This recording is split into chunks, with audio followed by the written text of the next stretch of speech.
Truth. It's Rebekah here. I'm just gonna wait till this stops rocking.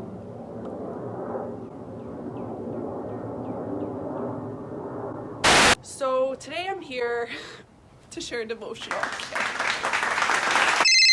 As you all know, we've been through a pretty interesting week, you know. We had SARS 2.0 breakout and everything is canceled. 2020 is canceled. And it's not canceled. At the end of the day, God is victorious. He controls everything. Nothing's out of his authority, so we trust him, right? Today's verse is going to be on Proverbs 24 verse 10, where it says, if you faint at the face of adversity, your strength is small. This one verse, this one sentence stood out to me. This just honestly embodied this whole week, because this past week has been an adversity, to say the least. And that's why this verse was embedded in my heart this past week. So I'm going to list 2 points from this verse. Number 1, what is an adversity? An adversity is a difficulty or a misfortune that you might face, right? We can say that this coronavirus is a misfortune and a difficulty that we're all facing. Everyone is catching L's. Number 2, the day of adversity comes to everybody. The Bible promises us that we will face adversities, we will face trials. It doesn't matter how godly you are, it doesn't matter how evil you are, we will all face them, no matter what. Everyone's going to experience adversity at some point in their life, probably most of the time, multiple times in their life. But this is good news because we have the Bible as our grid, and there are 2 verses from Joshua 1 and Isaiah 40 that I'm going to share with you that fit into this context. So have I not commanded you, be strong and courageous, do not be frightened and do not be dismayed, for the Lord your God is with you wherever you go.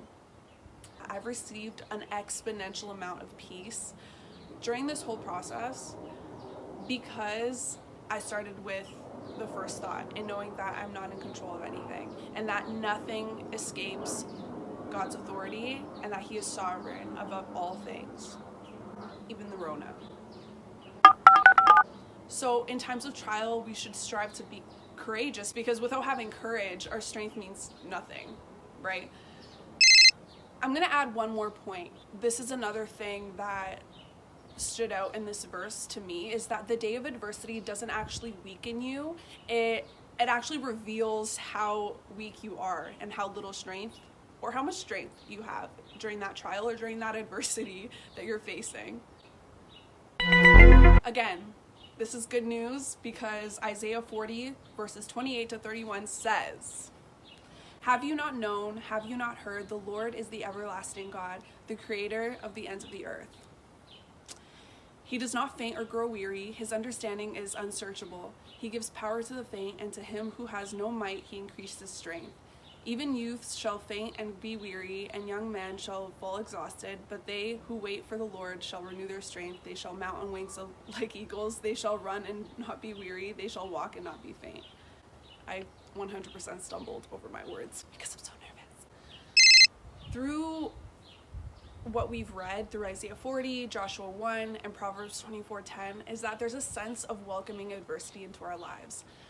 It reveals the condition of our heart in any season. In Psalms 139, it says, Lord, search me and try my thoughts, right? Know any wrong way within me. Because if we don't have that, if we don't have Holy Spirit, if we don't welcome Holy Spirit to search our hearts and to try our thoughts, we won't know the condition of our hearts, and we're just going to go off of our emotions. So we trust God. We trust God in every season. We hope in Him because we're not here to please man. We're not here to hope in man because our words are fallible. We fall short every single day, but the constant, faithful Father that never fails is Jesus Christ. So that is the message. Yes, I'm wearing a fur coat in this weather because I don't know what I'm doing. I hope I wasn't being too awkward. This is so not me. I usually don't film videos of myself because I am an awkward person in front of the camera. So, bye!